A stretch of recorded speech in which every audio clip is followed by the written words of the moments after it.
Hey guys, Joe here, and clear stick mag sitting on top of the case, and that can only mean one of 17 things, but don't worry, I'm not going to let you sit that long and figure it out.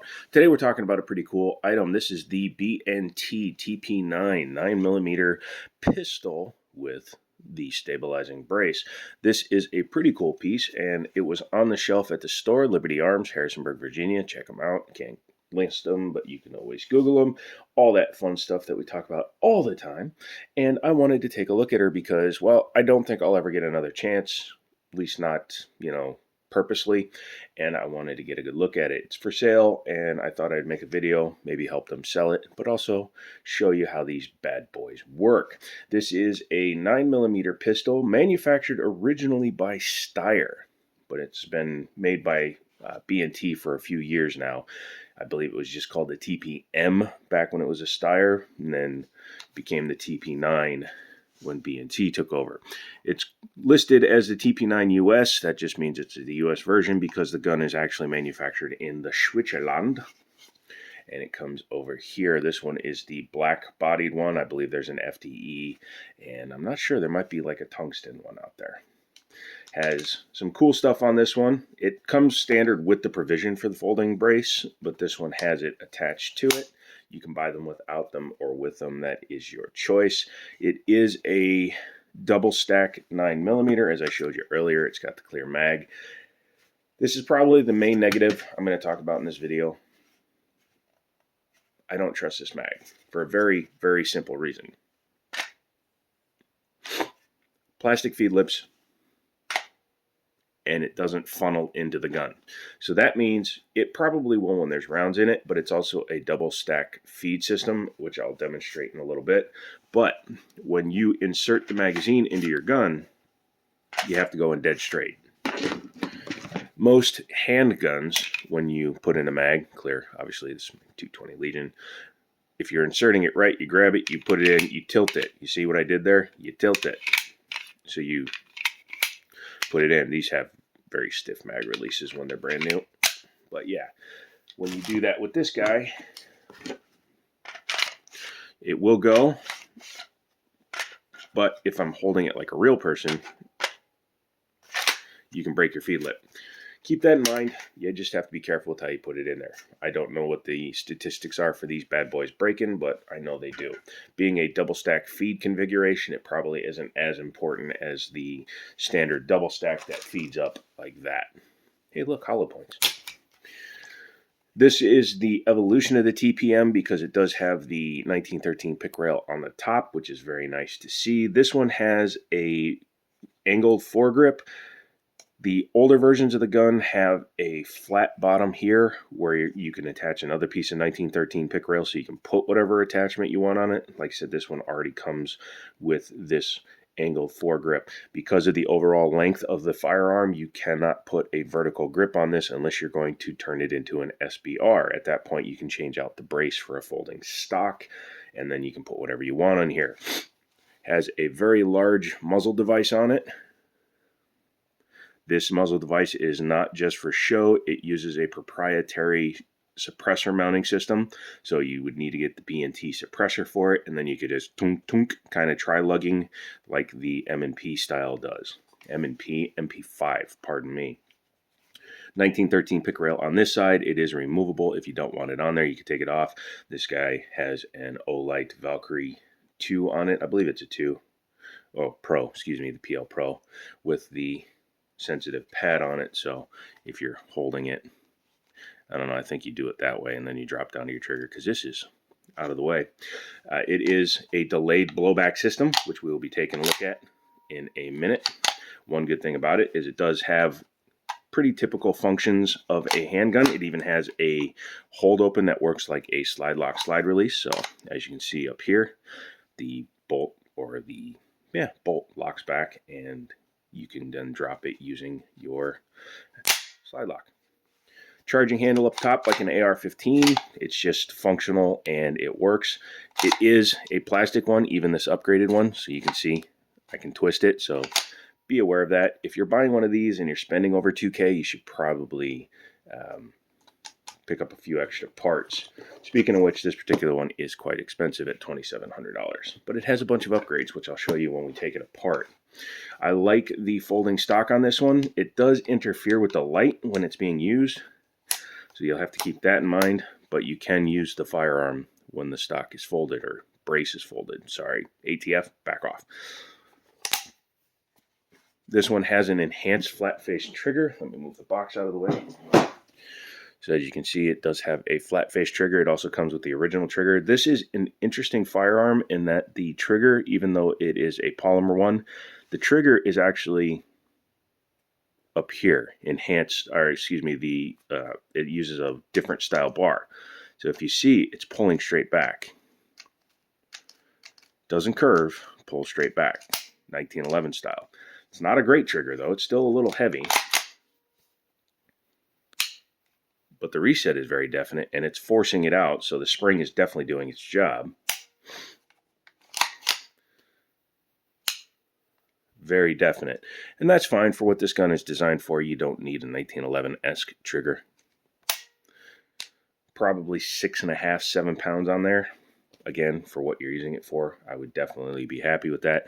Has a peep rear with a post front, which is perfectly serviceable. I use the peep sight on my 3030 very effectively, so this would actually be pretty comfortable, but it does have the 13 rail for mounting lights, lasers, and inverted bazookas.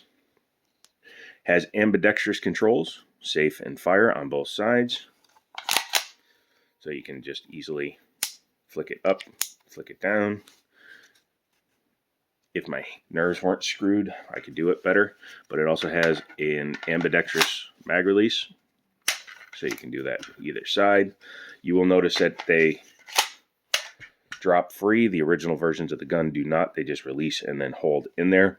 I believe he added this magwell, and that's a welcome addition because it can help mitigate the amount of stoppage that you get from it slamming into the front of the magwell. So flared magwell. I keep interchanging the two and people call me out, so I do apologize. Overall, it's pretty cool. For an example of what you would put on something like this, why not put a EOTech 512, huh? You know what? When you're actually shouldering it, it's less weird than it looks. Yeah, that's pretty cool. Oh, ignore that line. Just kidding. Everybody has seen that on these guys. But yeah, then, yeah. Or you can put like a Romeo 5, a small one, whatever. You could get one with a elevated, hey, how are you? But you can get one with a riser on it, so you can still co-witness and use your peephole on the bottom there. So you can see this has the serial number on the bolt. It has it on the side here. It looks like it's in a weird position, but don't worry, that will make sense when we take it apart, as well as on the barrel itself. So again, this is an imported gun. It's actually manufactured by B&T out of Switzerland and imported by B&T USA out of Tampa, Florida. So yeah, it's kind of like the way Sarge Schmalz works. You want to take her apart? Let's take her apart. First thing we do, make sure she's empty. Yeah, you don't need to pull the trigger on this one, but you do need to get to these two tabs. Very a la Glock. The pad for this one, it gets a little bit in the way, but all you have to do is do that. Let me go ahead and show you that again. So when you do it, watch the bolt. See the bolt move just slightly. Then you're going to come to the back here. You're going to push in this button. It looked like a striker indicator, didn't it? But it's not. So you do that, and then you're going to come to the front, and this needs to go in. However, I'm not very strong, so I'm going to use the back of the mag and do that. And as you can see, you've now split the oyster in half, allowing you to take the top off of the bottom. And this is what I was talking about. The whole front locking block is attached to the fire control group, so that's where your serial number is. And trust me, I looked very carefully to make sure that wasn't the only place. Down here, you can see why the trigger springs back forward. It literally has a spring attaching it to the front locking block. There's your trigger bar. So, like I said, it's a little interesting in the way it works because it's activating on the side even though you're pulling back. but that's a lot of metal to have to move in order to pull a trigger. And it is hammer fired, not striker fired. A lot of people, a lot of companies will do that because it's simpler and easier to manufacture something that's hammer fired. Plus the way the bolt works, it allows it to work kind of like the way an AR-15 does. A lot of complicated stuff in here. And this is an upgrade trigger kit in here, as well as the charging handle, so keep that in mind as well. But it looks like the trigger itself is just drop in, which is pretty easy to do. You know, take off this. I can't tell you how to do it, but Google it. You'll be fine. Overall, very light down there. It's a 2.5 pound gun. Sorry, I think I forgot to mention that. And then you can just do this. Your recoil spring sits on the guide rod back here, and then you have your barrel and your bolt and all your parts. Yeah. So what's interesting is the barrel is on a cammed style system for the delayed lockup. So when it actually comes off, you can see there that it turns just a little bit. So the bolt rotates, or excuse me, the barrel rotates while the bolt is moving, which is pretty cool. So that's how it locks up. Pretty interesting, huh? Not bad. Isn't that cool? Sorry. Manufacturing is very interesting to me when it's pretty intricate. Very long, very big extractor. That son of a gun is huge. Yeah. And like I was saying, the barrel is marked on this side, so definitely compliant for European markets.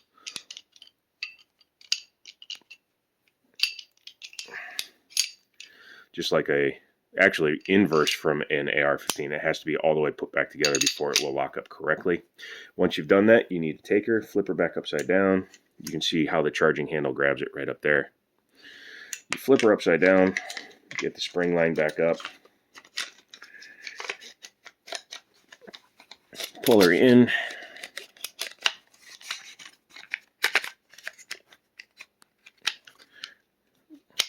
oh, there we go. Make sure that this is lined up in the right position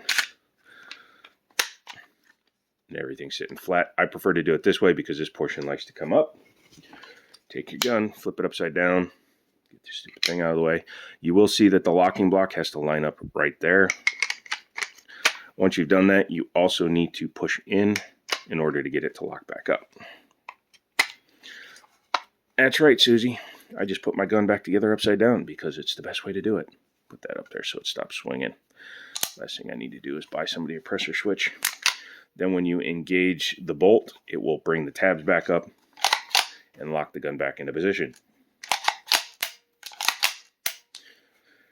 Pretty cool, huh? Very novel idea, especially at the time when it came out, because these guns have been around for the better part of 10 years. Very interesting, very functional for what it is. However, and this is where the only mega downside is, at nearly $3,000, are there better options out there? Unfortunately, in 2023, because that's what we're going into, I feel there's going to be some better options. However, if you want a classic B&T gun, this might be the way to go. So check it out, Liberty Arms, Harrisonburg, Virginia. Tell them I sent you, tell them I said hey, and yeah, they will definitely hook you up. So that's it. I'm done. I'm out of here.